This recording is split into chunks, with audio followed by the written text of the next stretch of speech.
Halo, apa kabar? Saatnya Anda menyimak berita Medan bersama saya, Rizka Dior. Sejumlah berita menarik akan kami sajikan untuk Anda dan berikut 3 berita utama hari ini. Kodam 1 Bukit Barisan menepis tuduhan adanya indikasi keterlibatan aparat dalam kebakaran yang menewaskan keluarga wartawan di Karo. Bocah 2 tahun tewas diduga menjadi korban malapraktik setelah melakukan operasi bibir sumbing. Pihak keluarga meminta pertanggungjawaban rumah sakit. Buaya sepanjang 4 meter berhasil ditangkap warga Labuhan Batu Utara dengan menggunakan jebakan.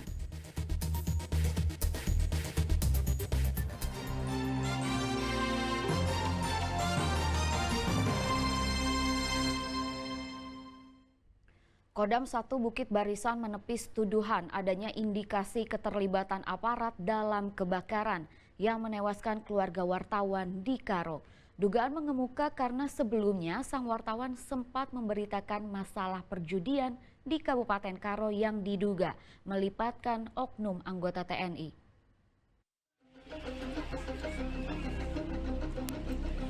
Hampir 1 pekan pasca kebakaran menewaskan 4 orang keluarga wartawan media online Sempurna Pasaribu.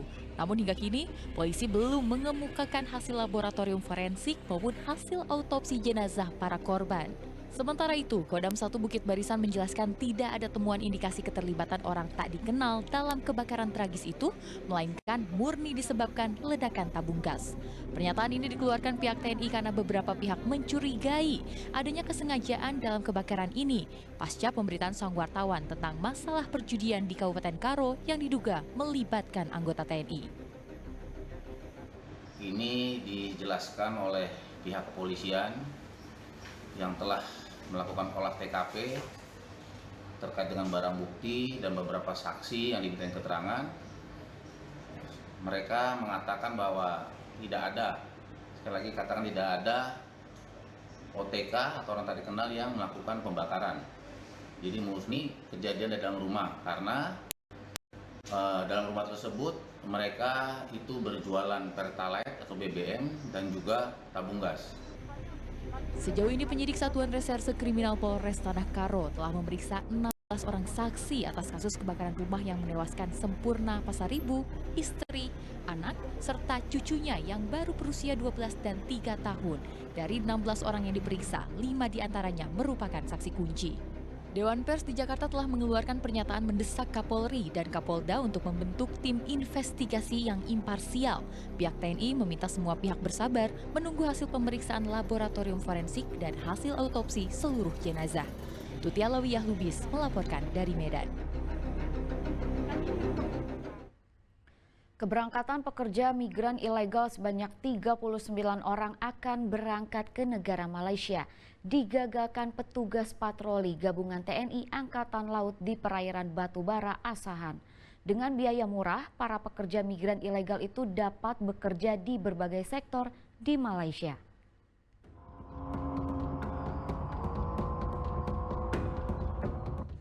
Tim gabungan patroli TNI Angkatan Laut mengejar kapal nelayan yang mengangkut 39 pekerja migran ilegal yang hendak menuju negara Malaysia di perairan Batubara Asahan. Kapal nelayan itu kemudian disandarkan ke kapal patroli.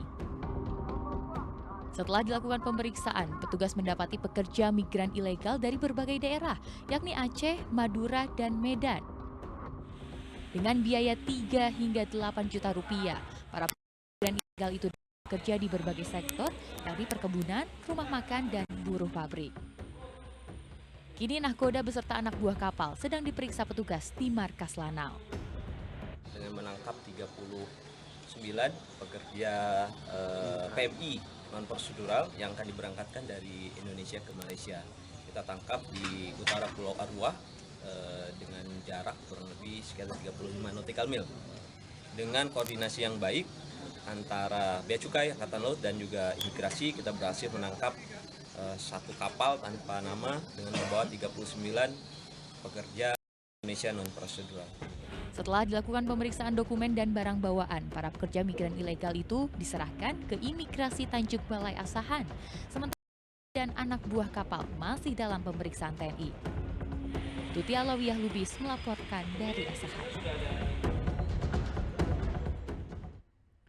Seorang bocah laki-laki berusia 2 tahun diduga menjadi korban malapraktik saat menjalani operasi bibir sumbing di Rumah Sakit Mitra Sejati Medan. Tak terima dengan kematian anaknya, keluarga menuntut pertanggungjawaban dari rumah sakit. Minta nomor dia, Pak. Minta nomor dia, Pak. Nggak mungkin kalian nggak punya nomor dokter kalian. Minta nomor dia.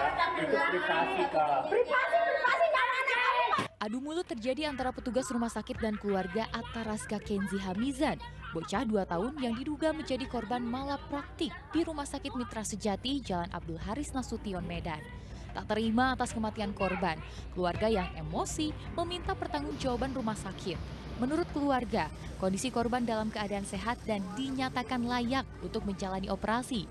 Hal ini membuat ibu korban, Rika Lidiawati, warga Dusun 10 di Desa Marindal 1, Kecamatan Patumbak, Kabupaten Deli Serdang, menduga anaknya menjadi korban malapraktik rumah sakit. Jam setengah saya dipanggil. Saya diberitahu kalau anak saya tangannya membiru untuk dipindahkan ke ruang ICU. Berapa menit di ruang ICU anak saya udah nggak ada. Katanya karena kemungkinan ada gejala ada jantung sama paru-paru. Pas di ruang ICU dijelaskan lagi sama dokter Anastasia, bilangnya kalau alergi pembiusan. Sebelumnya bocah bernama Ataraska Kenzi dibawa ke Rumah Sakit Mitra Sejati Medan pada Kamis lalu untuk menjalani operasi bibir sumbing. Keesokan harinya, korban yang sudah masuk ruang operasi justru dipindahkan ke ruang ICU dalam kondisi sudah membiru dan tak bernyawa. Hingga Selasa pagi, pihak Rumah Sakit Mitra Sejati belum memberikan keterangan lebih lanjut terkait peristiwa ini. Keluarga korban pun berencana untuk melaporkan rumah sakit ke polisi atas dugaan malapraktik yang menyebabkan anaknya meninggal dunia. Tuti Alawiyah Lubis melaporkan dari Medan. Kasus kematian Ataraska Kenzi Hamizan mendapat perhatian dari Wali Kota Medan. Bobi Nasution meminta Dinas Kesehatan Kota Medan untuk mengecek kasus meninggalnya sang bocah pasca operasi bibir sumbing di Rumah Sakit Umum Mitra Sejati Medan. Wali Kota Medan Bobi Nasution menyoroti kasus tewasnya balita berusia 2 tahun yang diduga menjadi korban malapraktik di Rumah Sakit Mitra Sejati Medan. Usai rapat paripurna HUT ke-434 Kota Medan di gedung DPRD, menantu Presiden Jokowi itu meminta Dinas Kesehatan Medan untuk mengecek kembali tindakan dan prosedur operasi terhadap korban. Jika ditemukan adanya indikasi malapraktik atau kelalaian, sanksi tegas akan diberikan kepada pihak rumah sakit.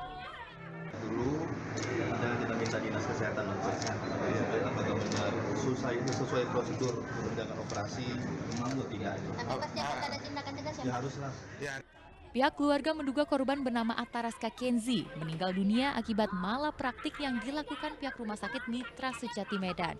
Lantaran sehari sebelumnya korban dibawa ke rumah sakit dalam keadaan sehat dan dinyatakan layak untuk menjalani operasi sumbing. Korban yang sudah disuntik bius dan masuk ruang operasi justru dipindahkan ke ruang ICU dalam kondisi sudah membiru dan tak bernyawa. Tuti Alawiyah Lubis melaporkan dari Medan.